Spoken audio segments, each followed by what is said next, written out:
আল্লাহ তাআলা যেন আমাদের দেশের পরিস্থিতিটাকে স্থিতিশীল করে দেয়, বলেন আমিন। আমি আসলে দেখেন রাজনীতি নিয়ে কোনো কথা বলবো না। وَإِذْ قَالَ إِبْرَاهِيمُ رَبِّيَ الَّذِي يُحْيِي وَيُمِيتُ।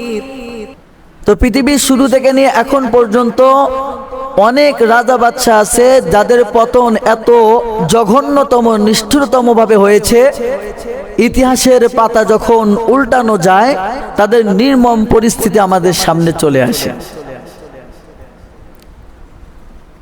তো যদি সর্বপ্রথম তাকাই, আমাকে যে ধোঁকা দেয়, আপনাকে যে ধোঁকা দেয় ইবলিস, একে মালাকুল মাউত বলা হতো, মুআল্লিমুল মালাইকা বলা হতো। কি বলা হতো? আমার সাথে সবাই কথা বলেন, কি বলা হতো? মুআল্লিমুল মালাইকা। এর অর্থটা হলো ফেরেশতাদের শিক্ষক, ফেরেশতাদের সর্দার। এত ইবাদত বন্দেগী করতো, এত ইবাদত বন্দেগী তার ছিল, তদুপরি তার অহংকার করার কারণে আল্লাহ রাব্বুল আলামিন তাকে হালাক করে দিলেন, তাকে কাফেরের খাতায় নাম দিয়ে দিলেন এবং তাকে চিরস্থায়ী জাহান্নামী বানিয়ে দিলেন, বলেন নাউজুবিল্লাহ। তাহলে এক নম্বরে আমাদের লিস্টে ছিল কে? শয়তান, ইবলিস। সে জিনদের একটা বাচ্চা ছিল, ফেরেশতারা তাকে লালন পালন করত, এত ইবাদত বন্দেগী করত, এত বুজুর্গ ছিল। এই আসমান জমিনের এমন কোন জায়গা নাই যেই জায়গায় সেই শয়তানের সেজদা পড়ে নাই, এত বুজুর্গ ছিল। কিন্তু যখন বলা হলো উসজুদু লি আদম, বলতেছে দেখো তুমি কি করো, আদমকে সেজদা করো, তখন সে কি করলো? সেজদা করলো না। ফেরেশতাদেরকে বললো ফাসাজাদাল মালাইকা, ফেরেশতারা সবাই সেজদা করলো, কিন্তু সেজদা করলো না কে? শয়তান সেজদা করলো না। আবা ওয়াস্তাকবারা ওয়া কানা মিনাল কাফিরিন, শয়তান সেজদা করলো না, শয়তান নিজের মধ্যে অহংকার আনলো। এই জন্য আল্লাহ রাব্বুল আলামিন তাকে কাফেরদের অন্তর্ভুক্ত করে তাকে চিরস্থায়ী জাহান্নামী বানিয়ে দিলেন, বলেন নাউজুবিল্লাহ। তাহলে এক নম্বর ছিল আমাদের আলোচনার মধ্যে শয়তান। এখন এ তো ছিল হচ্ছে জিনদের তৈরি, আগুনের তৈরি। অনেক লম্বা ঘটনা, ওইদিকে যাব না, কারণ অল্প সময়ের মধ্যে অনেক কথা বলতে হবে। দুই নম্বরে যদি আসি, তাহলে দুই নম্বরে আমাদের আলোচ্য বিষয় যে সবচাইতে এইরকম শক্তিশালী ছিল আদম আলাইহিস সালাতু ওয়াস সালামের একজন পুত্র সন্তান, নাম ছিল কিয়াম। কি নাম ছিল বলেন? কিয়াম। আল্লাহ তাআলার কাছে তিনি দোয়া করেছিলেন, ওগো আল্লাহ আমাকে একজন শক্তিশালী সন্তান দান করো, অনেক হৃষ্টপুষ্ট এবং সব দিকে যেন কি থাকে, তার ক্ষমতাটা বেশি থাকে, এইরকম সন্তান দান করো। আল্লাহ দানও করেছিলেন। তার কথায় অনেক কিছু হইতো। তিনি যখন এরকম ভাবে চলাফেরা করত, তার কথায় অনেক কাজ কর্ম যখন এরকম পৃথিবীর মধ্যে ঘটতে লাগলো, তখন তার নিজের মধ্যে তাকাব্বুর আসতে লাগলো। আদম আলাইহিস সালাতু ওয়াস সালাম যখন টের পাইলেন, আরে আমার সন্তান, আমি তো আল্লাহ আমাকে পয়গম্বর বানিয়েছেন, আমি তো আল্লাহর কাছে দোয়া করেছিলাম, আল্লাহ তুমি আমাকে একজন সন্তান দাও, যেই সন্তানটা ক্ষমতাসীন হবে, কিন্তু এই ক্ষমতাসীন মানে যে সে আপনার সাথে তাকাব্বুর করবে, এইরকম সন্তান চাই নাই, আল্লাহ তুমি তাকে বুঝদান করো। আল্লাহ দোয়া কবুল করে নিলেন। কিয়াম শুয়ে আছেন, আদম আলাইহিস সালামের সন্তান। হঠাৎ করে তার শরীরের উপরে, চেহারার উপরে মাখি পড়লো, মাছি। মাছি যখন পড়ছে, মাছি অনেক চালাক না? কখনো কি এরকম করে মাছিকে মারতে পারছেন? অনেক চালাক না? উড়ে যায় কিন্তু। তো মারতে লাগছে, তখন সাথে সাথে মাছিটা চেহারা থেকে উড়ে চলে গেছে, আর সেই চরটা গিয়ে সাথে সাথে আদম আলাইহিস সালামের সন্তান কিয়ামের গালেই লাগছে। আদম আলাইহিস সালাতু ওয়াস সালাম এসে বললেন, ওগো সন্তান, তুমি তো নিজে তাকাব্বুর করতেছিলে, তুমি নিজে কিন্তু বাদশা মনে করতেছিলে, রাজাধিকার তুমি মনে করতেছিলে, সামান্য একটা মাছি তোমার শরীরে পড়েছে, এই মাছিকেই তো তুমি কন্ট্রোল করতে পারলে না, মাছিকে মারতে গিয়ে তুমি মার খাইলে, তাহলে পারে তুমি রাজা না, তোমাকে যিনি সৃষ্টি করেছেন সে রাজা। তখন তিনি ভুল বুঝতে পারলেন এবং হেদায়েতের পথে এসে তিনি আল্লাহর একনিষ্ঠ বান্দা হয়ে গেলেন, বলেন সুবহানাল্লাহ। এটা ছিল কয় নাম্বার বলেন? দুই নাম্বার। আসেন তিন নাম্বারে আসি। তিন নাম্বারে ছিল হচ্ছে নমরুদ। অনেক অনেক অনেক রাজা ছিল যাদের ঘটনা এত সংক্ষিপ্ত সময় বলা যাবে না, তবে মেন মেন পয়েন্টে যাদের আলোচনা আমরা চিনি জানি তাদের কিছু আলোচনা আপনাদের সামনে বলবো। নমরুদকে আমরা তো নাম শুনেছি, তাই না? তো নমরুদ কি করলো? নমরুদকে আল্লাহ তাআলা এত ক্ষমতাসীন দিলেন, আমাদের বাংলাদেশের বর্তমান সাবেক প্রেসিডেন্ট যিনি ছিলেন জনাবা শেখ হাসিনা, ইনি যেই রকম ভাবে আমেরিকার কাছে গোলাম হয়ে থাকে না, বাংলাদেশ কিন্তু আমেরিকার কাছে গোলাম, এরকম অনেক রাষ্ট্র জাতিসংঘের কাছে কি হয়ে থাকে বলেন? গোলাম হয়ে থাকে। ঠিক সেই রকম ভাবেও ওই জামানাও এরকম প্রায় 40টা রাজা ছিল, যেই রাজার সবচাইতে উচ্চ মর্যাদাসীন ছিল নমরুদ। ওই সময় তাকে উপাধি দেওয়া হলো কিং অব কিংস, ইংরেজিতে বলা হয় যে সমস্ত কিং যারা যত বাদশা ছিল সমস্ত বাদশার বাদশা হলো নমরুদ। এত রাজত্ব এত ক্ষমতা আল্লাহ তাআলা তাকে দিয়েছিলেন। এত ক্ষমতা পাওয়ার পরে তিনি বলতে লাগলেন, আহারে আমার কথাই তো সবাই উঠে, আমার কথাই তো সবাই বসে, তাহলে কি করা দরকার? একদিন তার প্রজাদের সামনে বলে রাখলো, আনা রব্বুকুমুল আ'লা, আমি হলাম তোমাদের রব। বলেন নাউজুবিল্লাহ, আওয়াজ দিয়ে বলি নাউজুবিল্লাহ। আল্লাহ রাব্বুল আলামিন কোরআনের মধ্যে এই ঘটনাটা তুলে ধরেছেন। ইব্রাহিম আলাইহিস সালাতু ওয়াস সালাম দাওয়াত দিতে গেলেন। ইব্রাহিম আলাইহিস সালাম তিনিও তো ফেরাউনের গোষ্ঠীর মধ্যেই ছিলেন, কিন্তু দেখলেন আহারে আমি কাকে পূজা করতেছি, কাকে উপাসনা করতেছি, যার নিজেরই তো বাঁচার ক্ষমতা নাই, যে নিজের খাওয়ার কোনো ক্ষমতা নাই, নিজে অসুস্থ হলে সুস্থ করার মতন ক্ষমতা নাই, আর আমি তাকে প্রভু হিসেবে মানছি না, তাকে মানা যাবে না, তো কাকে মানবো? বাস অন্বেষণে লেগে গেলেন। আল্লাহ রাব্বুল আলামিন তার অন্বেষণের কারণে ইব্রাহিমকে খলিল উপাধি দিয়ে দিলেন, ইব্রাহিমকে পয়গম্বর বানাই দিলেন, এবং ইব্রাহিম এসে তার কওমের মধ্যে ঘোষণা দিয়ে দিলেন যে যদি রবকে মানতে হয় তবে একমাত্র তাকেই মানতে হবে যার হাতে রয়েছে জান এবং যার হাতে রয়েছে প্রাণ, যিনি জীবন দান করেন এবং যিনি মৃত্যু দান করেন, একমাত্র মালিক হলো তিনি। বলেন সুবহানাল্লাহ।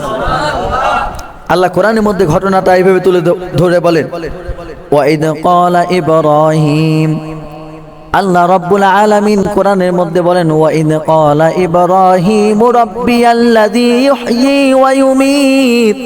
ফেরাউনের সামনে গিয়ে, নমরুদের সামনে গিয়ে দলিল পেশ করলেন, আল্লাহ রাব্বুল আলামিন তিনি আমার রব, যিনি মানুষকে জীবন দান করেন এবং মৃত্যু দান করেন। নমরুদ তখন বলল, আমিও জীবিত করি, আনা উহয়ী ওয়া উমীতু, আমিও জীবন দান করি এবং মৃত্যু দান করি। কিভাবে তোমরা দেখতে চাওনি? ইব্রাহিমের সামনে তখন নমরুদ তার কয়েদিদের মধ্যে থেকে 2জন কয়েদিকে ধরে আনলো, যাদের শাস্তি দেওয়া হয়েছিল যাবজ্জীবন কারাদণ্ড, মৃত্যুদণ্ড দেওয়া হয়েছিল। তার সামনে আনা হলো 2জন কারাদণ্ড ব্যক্তিকে। নমরুদ একজনকে তার সামনে হত্যা করে দিলেন, বললেন দেখো আমি তাকে মৃত্যু দিয়ে দিলাম, দেখো তার হত্যা করে দিলাম। আরেকজনকে বলল ঠিক আছে তোমাকে মাফ করে দিলাম, যাও তুমি এখন এখান থেকে চলে যাও। ইব্রাহিমকে বলে তুমি দেখছো নি আমি কিভাবে একজনকে জীবন দান করলাম, আবার আরেকজনকে মৃত্যু দান করলাম। ইব্রাহিম খলিলুল্লাহ বললেন, এই ঘাড় তারার সাথে কিন্তু সোজা আঙ্গুলে ঘি উঠবে না, এর সাথে একটু তেরামো করতে হবে। ইব্রাহিম খলিলুল্লাহ তিনি তখন বললেন, ওগো নমরুদ তুমি তো বললে আমার সামনে একজন থেকে তুমি জীবন দান করলা, আবার একজনকে মৃত্যু দান করলা। আমি যে রবকে মানি, আমি যে রবকে প্রভু হিসেবে মেনে নিয়েছি, ওগো নমরুদ আমার ওই রবটা হলেন পূর্ব দিগন্ত থেকে পশ্চিম দিগন্তে সূর্য নিয়ে যায়। ওই যে দেখো সূর্যটা ডুবে গিয়েছে, তুমি যদি আমার মালিক হয়ে থাকো, তুমি যদি আমার প্রভু হয়ে থাকো, তাহলে পশ্চিম দিগন্তের সূর্যটা নিয়ে এসে তুমি পূর্ব দিগন্তে নিয়ে আসো। সুবহানাল্লাহ। বাস নমরুদ কায়েত হয়ে গেল। নমরুদের আর কোনো জবাব নাই। সম্ভব এটা বলেন? সে কি প্রভু? সে কি মালিক? পারবে? বাস আটকে গেল। তখন এরকম লম্বা ঘটনা, ইব্রাহিম আলাইহিস সালাতু ওয়াস সালামকে এরকম বিচার করে তখন অগ্নিকুণ্ডের মধ্যে ফেলে দিলেন। অগ্নিকুণ্ডের মধ্যে ইব্রাহিম খলিলুল্লাহ 40 দিন ছিলেন। আর আল্লাহ তাআলা ইব্রাহিমকে ওই অগ্নিকুণ্ডটাকে জান্নাতের বাগিচা বানায় দিলেন। আল্লাহ কোরআনের মধ্যে এটাও বলেন, কুলনা ইয়া নারু কুনি বারদাও ওয়া সালামান আলা ইব্রাহিম। চিৎকার মেরে বলি সুবহানাল্লাহ। আল্লাহ বলে দিলেন, আমি ইব্রাহিমের যে অগ্নিকুণ্ড ছিল, ইব্রাহিমের অগ্নিকুণ্ডটা আমি জান্নাতের বাগান বানায় দিয়েছি। সুবহানাল্লাহ। আমরা শীতের মধ্যে আসলে, শীত হলে কষ্ট পাই, তাই না? গরমের মধ্যে হলে আসলে প্রচন্ড গরম লাগলে কষ্ট পাই, তাই না? কিন্তু ইব্রাহিম খলিলুল্লাহর জন্য ওই অগ্নিকুণ্ডটাকে এমন একটা ব্যবস্থা করে দিয়েছেন, না গরম না শীত, এবং জান্নাত থেকে নিয়ে সুন্দর সুন্দর খাবারের ব্যবস্থাপনা করে দিয়েছেন। বলতেছেন, আল্লাহ তুমি যে এখানে রাখছো, তুমি আমাকে এখানে অনেক দিন পর্যন্ত রাখো, আমার আফসোস নাই, এখানে বসে বসে খাবার খাচ্ছি, আমার তো কোনো টেনশন নাই। সুবহানাল্লাহ। এত সুন্দর ব্যবস্থাপনা করে দিয়েছিলেন অগ্নিকুণ্ডের মধ্যে। কেন? একমাত্র আল্লাহকে কি হিসেবে মেনে নিয়েছিলেন? প্রভু হিসেবে মেনে নিয়েছিলেন। এখন আসি নমরুদের সেই পতনের সেই ঘটনাটা শোনাই দিই। নমরুদ তখন চিন্তা করলো, আজকে আমি আমার ইব্রাহিমের সেই প্রভুকে হত্যা করব। তখন কি করলেন? বাবুল নামে একটা মিনার বানাইলেন। এই যে দুবাই দেখছেন আপনারা, দুবাইতে অনেকে গিয়েছেন, দুবাইয়ের সেই চিত্রগুলো আপনারা ভিডিওতে দেখেন, 201 তলা পর্যন্ত বিল্ডিং রয়েছে দুবাইতে। কিন্তু ওই নমরুদের সময় এই বিল্ডিং এর থেকেও অনেক বড় একটা মিনার বানাইছিলেন নমরুদ। কারণ একটাই ছিল, আমি এই মিনারের উপরে উঠব, মিনারের উপরে উঠার পরে এই মিনার থেকে নিয়ে আমি আল্লাহ তাআলার দিকে তীর নিক্ষেপ করে আল্লাহ তাআলাকে মেরে ফেলবো। ওই মিনারটা এত বড় ছিল, ওই মিনারের উপরে যদি উঠা যাইতো, মেঘমালা কোনো কিছু দেখা যাইতো না। যদি নিচের দিকে তাকানো যাইতো, নিচের পৃথিবীর কোনো কিছু দেখা যাইতো না। এত বড় মিনার বানিয়েছিল। ওই মিনারের উপরে উঠে নমরুদ তখন তীরটা নিয়ে একের পর এক তীর ছুটতে লাগলেন আসমানের দিকে। ইব্রাহিমের রবকে আজকে শেষ করে দিবে। আল্লাহ রব্বুল আলামিন জিব্রাইলকে বললেন, ওগো জিব্রাইল, আমার ওই নমরুদ বান্দা বলে ডেক দিয়ে বলতেছেন যে তাকে নিরাশ করো না, যাও সমুদ্রের মধ্যে থেকে একটা মাছ নিয়ে ওই তীরের সামনে ধরো। নমরুদের সেই তীরের সামনে জিব্রাইল আমিন একটা মাছকে ধরলেন। ওই মাছের রক্তটা যখন ওই তীর মাখা অবস্থায় যখন নমরুদের কাছে ফিরে আসলো, নমরুদ ওই আসমানের উপর থেকে নিয়ে, অর্থাৎ ওই মিনারের থেকে নিয়ে নিচে এসে জনগণের মধ্যে বলতে লাগলেন, আমি আজকে ইব্রাহিমের রবকে শেষ করে দিয়েছি। বলেন নাউজুবিল্লাহ। আল্লাহ রাব্বুল আলামিন তিনি যে বলেছিলেন, আনা রব্বুকুমুল আলা, আমি হলাম তোমাদের মধ্যে সবচাইতে শ্রেষ্ঠ মনিব, আমি হলাম তোমাদের মধ্যে রব, আমাকেই পালন করতে হবে, আমাকেই তোমাদের রব হিসেবে মেনে নিতে হবে। আল্লাহ রব্বুল আলামিন অনেক বড় বাহিনী পাঠায় নাই, অনেক বড় বাহিনী ওই নমরুদকে ধ্বংস করার জন্য পাঠায় নাই, সামান্য একটা মশা পাঠিয়েছিলেন। ওই মশার বাহিনীটা এসে নমরুদের বাহিনীটাকে একদম মাটির সাথে মিশে সবগুলোকে ধ্বংস করে দিলে। নমরুদকে কিভাবে ধ্বংস করেছেন জানেন? আরে অহংকার করো, অহংকার কি জিনিস? দেখো তোমাকে কিভাবে ধ্বংস করেছে। নমরুদের নাকের মধ্যে দিয়ে সামান্য একটা ল্যাংড়া মশা, ভালো মশা না, কি মশা বলেন? ল্যাংড়া মশা নাকের মধ্যে দিয়ে ঢুকে মস্তিষ্ক পর্যন্ত চলে গেছে। বাস মস্তিষ্কের মধ্যে গিয়ে যেখানে মেন পয়েন্ট, ওই জায়গায় গিয়ে শুধু আলমারি। বাস যখনই আলমারে তখন এরকম করে মাথায় একটা চর দেয়, মাথায় চর দেয় না অনেক সময়, বাস চর দিলেও মশা তখন থেমে যায়। তখন বলতেছে, কি ব্যাপার, কি হলো? আবার একটু পর আবার খটখটানি শুরু করে। আপনারা কাঠ ঠোকরা পাখি দেখছেন না? দেখছেন না কেমন করে ঠোকায়? বাস মশা ওই জায়গাতে যায়, বাস এরকম করে ঠোকাই দিয়েছে ব্রেনের মধ্যে গিয়ে। আবার তখন চর লাগায়, বাস আবার মশা থেমে যায়। আল্লাহ 40টা বছর তাকে জুতার পিটুনি খাওয়াইতে খাওয়াইতে তারপরে একদম নির্মম ভাবে তাকে পতন ঘটিয়েছেন। যেই রাজদরবারে আসতো নমরুদের সাথে দেখা করতে, আসার পরে বলতো, দেখা পরে আগে জুতাটা নিয়ে একটু পিটা মাথার মধ্যে, তবেই আমার শান্তি লাগবে। যখনই জুতাই দিয়ে মাথার মধ্যে পিটন দিত, তখনই মশা থেমে যাইতো। সুবহানাল্লাহ বলেন। আল্লাহর শাস্তি দেখছেন কেমন? বাস যেই দেখা করতে আসতো আগে জুতার একটা পিটুনি। কিভাবে দেখেন লাঞ্ছনা করো মৃত্যু হয়েছিল নমরুদের। এইরকম ভাবে 40টা বছর নমরুদকে আল্লাহ রাব্বুল আলামিন লাঞ্ছনা করা অবস্থায় রেখে তারপর দুনিয়ার মধ্যে পতন ঘটাই দিয়েছিলেন। কারণ একটাই ছিল, কি করেছিল? আনা রব্বুকুমুল আলা, অহংকার করে বলেছিল আমি হলাম তোমাদের মধ্যে রব। বাস খালাস করে দিয়েছেন। এটা কয় নাম্বার গেল বলেন? মনে আছে তো? 3 নাম্বার। 4 নাম্বারে আসি ফেরাউনের কথা। ফেরাউনকে আমরা অনেকেই চিনি, আমরা অনেকেই হয়তো আমাদের বাংলাদেশ থেকে অনেক দার্শনিকরা তার লাশ গিয়ে দেখে আসছে। ফেরাউন কি করেছিল? আরে লম্বা ঘটনা, ওই ঘটনা পরে বলবো, শুধু তাদের পতনের ইতিহাসগুলো একটু ঘটাই দিই।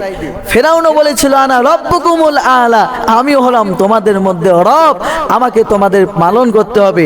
তখন বলেছিল কেন তোমাকে পালন করব? বলতেছে দেখছো না আমার হাতে এই যে রাজশাহী সমস্ত ক্ষমতা আমার কাছে, তুমি দেখো না আমার কথাই নীল নদের মধ্যে পানি আসে, তুমি কি দেখো না এই যে গাছ রয়েছে, এই গাছগুলোর প্রতিটা পাতার মধ্যে দেখো আমার নাম লেখা রয়েছে। সবগুলো কে দিয়েছিলেন বলেন?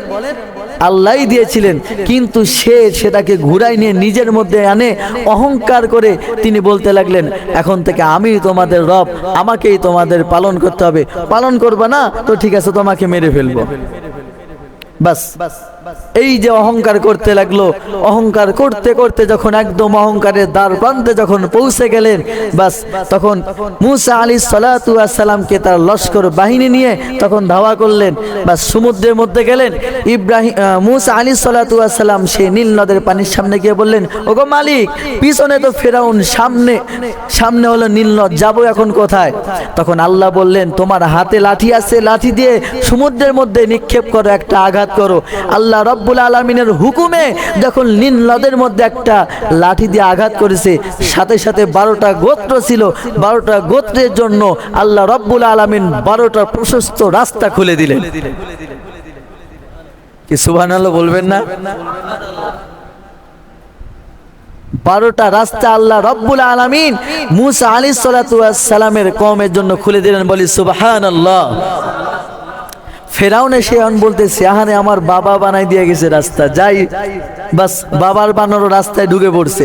মাঝখানে যেই গিয়েছে, যাওয়ার পরেই ফের মুসা আলাইহিস সালাতু ওয়াস সালাম তো পার হয়ে গিয়েছেন। এখন আল্লাহ হুকুম দিয়ে দিলেন কুন ফায়াকুন, পানিকে বললেন ফেরাউনকে এখন শেষ কর। ওই সময় ফেরাউন দোয়া করেছিল আল্লাহ তোমার কাছে ফরিয়াদ জানাই, যেই মুসা তোমার প্রতি ঈমান রেখেছে, আমি জানি তুমি ছাড়া কোনো মালিক নাই, আজকে তোমার প্রতি ঈমান আনলাম। আল্লাহ তখন বললেন এখন ঈমান এনে কি লাভ আছে? যেহেতু তুমি কালেমা পড়েছো, আমাকে মেনে নিয়েছো, তবে একটা শাস্তি তোমাকে আমি অবশ্যই দিব, সেটা হচ্ছে কিয়ামত পর্যন্ত তোমার লাশ এই জমিন কখনো গ্রহণ করবে না, পানি কখনো গ্রহণ করবে না। তোমার লাশকে আমি কিয়ামত পর্যন্ত এই দুনিয়ার মাটিতে রেখে দিব, মানুষ যেন তোমার থেকে শিক্ষা নেয়। দুনিয়ায় কিয়ামত পর্যন্ত ফেরাউনের লাশ বহাল থাকবে। এবং আমরা হয় অনেক সময় ভিডিওতে দেখেছি, অনেক সময় সেই মিশরের জাদুঘরে এখনো সেই ফেরাউনের লাশটা এখনো রয়েছে। আরে এমন লাঞ্ছনাকর পরিস্থিতি, মানুষ তার সন্তানের নাম শুনতে ফেরাউন রাখে না, ঠিক কিনা? যারা ইহুদি নাসারা রয়েছে তারা তো তাদের অনুসারী, তারাও মূর্তি পূজা করে, কিন্তু ইহুদি নাসারা যে সন্তানগুলো রয়েছে, হিন্দু বৌদ্ধর যে সন্তানগুলো রয়েছে, কারো সন্তানের নাম ফেরাউন দেখেছেন? আওয়াজ দিয়ে বলেন দেখেছেন? দেখেন নাই। মুসলমানের কথা তো বাদই দিলাম, তাহলে কি পরিমাণ তাকে জঘন্যতম ভাবে ঘৃণা করে। এটা গেল কয় নাম্বার বলেন? 4 নাম্বার ফেরাউনের পতন হলো। এখন আসি 5 নাম্বার। সাদ্দাতের নাম শুনেছেন? সাদ্দাত। এই সাদ্দাত আজরাইল আলাইহিস সালাতু ওয়াস সালামকে আল্লাহ জিজ্ঞাসা করলেন, এটা একটা দুর্বল একটা ঘটনা, তবে বোঝানোর জন্য বলা হয়। আল্লাহ আজরাইলকে জিজ্ঞাসা করলেন, আজরাইল তোমার কি এই যে মানুষগুলো জান কবজ করো, তোমার কি কখনো খারাপ লেগেছিল? তখন বলতেছে আল্লাহ 2টা জান কবজ করতে আমার খুব খারাপ লেগেছিল। 1 নাম্বার হলো যে সমুদ্রের মধ্যে একটা জাহাজ তলিয়ে যায়, তখন একটা কাঠের উপরে একটা মা ভাসতেছিল, হঠাৎ করে সেই মাটা গর্ভবতী ছিল। তখন এই সমুদ্রের পানির মধ্যেই তার গর্ভপাত হয়, সন্তান ভূমিষ্ঠ করে। যখন সন্তানটা ভূমিষ্ঠ করলো, আল্লাহ তখনই তুমি আমাকে আদেশ দিয়েছিলে ওই মায়ের জান কবজ করার জন্য। ওই ছোট বাচ্চার জন্য আমার বড় মায়া হয়েছিল, আমার খারাপ লেগেছিল। তখন বলতেছে তো ঠিক আছে, আর কোথায়? তখন বলতেছে আর সাদ্দাতের জান কবজ করার জন্য আমার খুব খারাপ লেগেছিল। কেন খারাপ লেগেছিল? এই সাদ্দাত ও আল্লাহ তাআলার সাথে অহংকার করেছিল।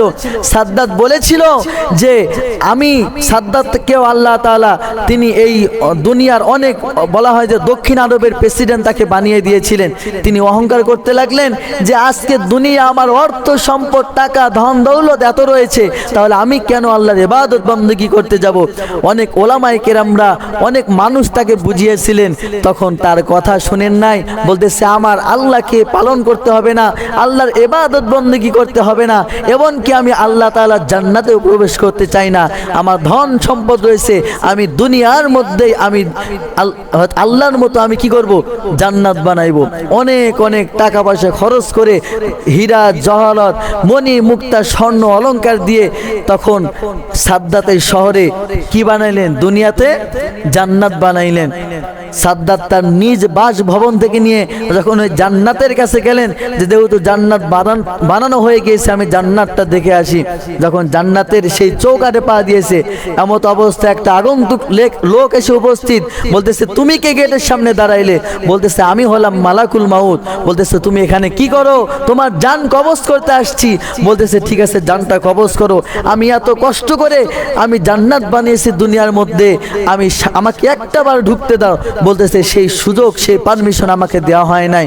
তো বলতেছে ঠিক আছে, তাহলে কমপক্ষে আমি এই চৌকাটের ওখান থেকে নিয়ে একটু মাথাটা ভেতরে ঢুকিয়ে কেমন জান্নাত বানিয়েছে আমার প্রজারা একটু দেখি। বলতেছে সেই সুযোগটাও দেয় নাই, সেই সুযোগও আল্লাহ তাআলা আমাকে দেয় নাই। তখন ওই ঘোড়ার উপরে ছিলেন, ঘোড়ার উপরে তার একটা পা ছিল আর চৌকাটের উপরে একটা পা ছিল। এই অবস্থাতেই সাদ্দাতের জানটা কবজ করে। আজরাইল বলল যে এত কষ্ট করে সে দুনিয়াতে জান্নাত বানাইলো, ওই সময় জানটা কবজ করতে আমার খারাপ লেগেছিল। আল্লাহ বললেন আজরাইল তুমি কি জানো ওই যে গর্ভবতী মা, ওই যে সমুদ্রের মধ্যে যে সন্তানকে প্রসব করার পর আমি সেই মাকে জান কবজ করতে বলেছিলাম, তুমি কবজ করার সময় তোমার কষ্ট লেগেছিল, ওই যে সন্তানটা ছিল ওই সন্তানটাই হলো সাদ্দাত। ওই সমুদ্রের মধ্যে থেকে নিয়ে আমি আল্লাহ ওই সাদ্দাতকে বাঁচিয়েছিলাম, বাঘের দুগ্ধ পান করিয়েছিলাম আমি ওই সাদ্দাতকে। সাদ্দাত যখন বড় হলো আমি তাকে দুনিয়ার রাজা বাদশা বানাই দিলাম। অহংকার করতে লাগলো, অহংকার করতে করতে তার নিজের মধ্যে এত তাকাব্বুর আসলো, আমাকেই সে মানে না, আমাকে বুড়া আঙ্গুল দেখাই দিল। তাহলে দেখো তার পরিণতিটা কি হয়েছে। আল্লাহ রব্বুল আলামিনের হুকুমে দুনিয়ার মধ্যে সাদ্দাতের জান্নাতকে একদম মাটির তলে মিশাই দিলেন। এটা হলো সাদ্দাতের ইতিহাস। কয় নাম্বার গেল বলেন? 5 নাম্বার গেল। কি মনোযোগ দিয়ে শুনতে খারাপ লাগতেছে নাকি? আর কয়েকটা আছে, অনেক অনেক এরকম ইতিহাস আছে, কয়েকটা শোনাই দেই। এই ঘটনা থেকে আমাদের কিছু শিক্ষণীয় বিষয় আছে। খারাপ লাগতেছে নাকি বাবা? 6 নম্বরে আছে আসহাবে ফিল। আসহাবে ফিলের আগে আরেকটা ঘটনা আছে, কারুনের ঘটনা। কারুনের নাম শুনেন নাই? কারুনের ঘটনা। কারুনকে আল্লাহ রাব্বুল আলামিন তাকেও আল্লাহ রাব্বুল আলামিন বাদশাহিয়াত দান করেছিলেন। আচ্ছা আপনাদের মধ্যে মনে করেন বাংলাদেশ বলেন অথবা মনে করেন যে পুরো পৃথিবীর মধ্যে সবচাইতে যে ধনী কত কোটি টাকা হবে? কত মিলিয়ন বিলিয়ন ডলার হবে? যতই হোক না কেন, তবে পৃথিবীতে কিয়ামত পর্যন্ত কারুনের যে ধন সম্পদ ছিল এই পরিমাণ কারো হবে না। আল্লাহ এত ধন সম্পদ তাকে দান করেছিল। বলা হয় যে তার যে কোষাগার ছিল, কোষাগার যে ছিল, সেই কোষাগারের চাবি বহন করার জন্য, শুধুমাত্র চাবি, এত পরিমাণ সম্পদ ছিল, চাবি বহন করার জন্য একটা গাধার দলকে রাখা হইতো। সেই গাধার দলে সব চাবি বহন করতে, এত পরিমাণ তার কোষাগার ছিল। তাহলে কি তার সম্পদ কম নাকি বলেন? সামান্য? কি পরিমাণ সম্পদ আল্লাহ দান করেছিলেন? অনেক অনেক অঢাল সম্পদ দান করেছিলেন। বলা হলো যে ঠিক আছে, তোমার অঢাল সম্পদের মধ্যে থেকে মূসা আলাইহিস সালামকে পাঠাই দিলেন যে তোমার অঢাল সম্পদ আল্লাহই দান করেছেন, আল্লাহর রাস্তায় সম্পদের যাকাত দাও। বলতেছে আমার সম্পদ আমি কি জন্য আল্লাহর রাস্তায় দেব? আল্লাহকে ফকির নি নাকি? তাকাব্বুর করে বসলো, আমি আল্লাহর রাস্তায় একটা টাকাও দান করব না। বাস তাকাব্বুর করে বসলেন। আল্লাহ রাব্বুল আলামিনের তাকাব্বুরের কারণে, এই অহংকারের কারণে, কারুনের এত ধন দৌলত ছিল, এত লস্কর বাহিনী ছিল, তারপরেও কারুনকে কিন্তু কি করতে পারে নাই, নিজেকে হেফাজত করতে পারে নাই। মূসা আলাইহিস সালাতু ওয়াস সালামকে বললেন যে মাটিকে তোমার অনুগত করে দিলাম, তুমি যা পারো করো। মাটিকে আদেশ করলেন, হে মাটি কারুনকে ধর।